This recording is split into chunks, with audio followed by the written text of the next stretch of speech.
Баршаларыңызға қайырлы күн достар. Бүгін сіздермен бешбармақтың қамырын сорпаға салғанда езілмейтін, жыртылмайтын және де қалай дұрыс үйлеу керек, қалай түзу етіп жаюға болады, соның барлығын көрсететін боламын. Міндетті түрде видеоны қарап, рецепт сақтап алуға кеңес беремін және де менің каналыма тіркеліп, қоңырау белгісін басып қоюды ұмытпаңыздар. Ең алдымен қамырымызды елейміз. Ол үшін ұнымыздың ортасын осылай ашып, үстіне бір жұмыртқамызды саламыз.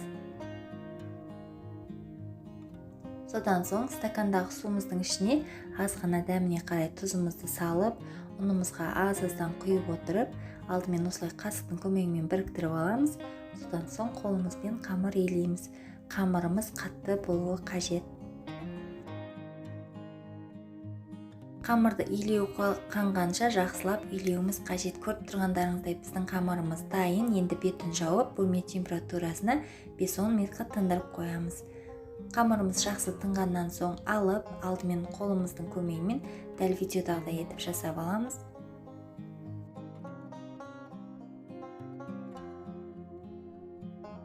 Келесі кезекте қамырымыздың екі жағына ұн сеуіп, тағы да қолымызбен осындай қамырымыздың көлемін аз ғана үлкейтіп аламыз. Содан соң оқтаудың көмегімен жайып шығамыз. Қамырымыздың көлемі үлкейген кезде осылай ортасына ұн сеуіп, оқтаумен орап отырып жаямыз.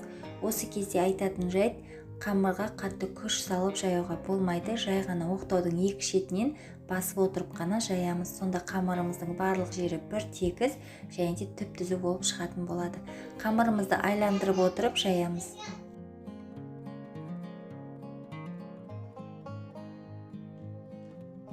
Достар, көріп тұрғандарыңыздай қамырымызды жайып болдық. Түп-түзу өте жұқа болып шықты. Бұл қамырды тек қана бешбармаққа емес, мантыға да, пельменге де, лапшаға да қолдансаңыздар болады. Және де мұздатқышқа салып сақтасаңыздар да болады. Мен дәл осы қамырды қазір бешбармаққа қолданып жатырмын.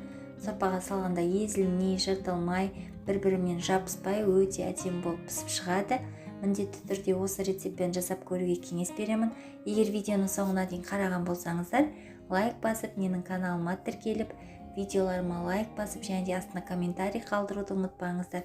Сіздермен болған Әсел, баршаларыңызға рахмет достар.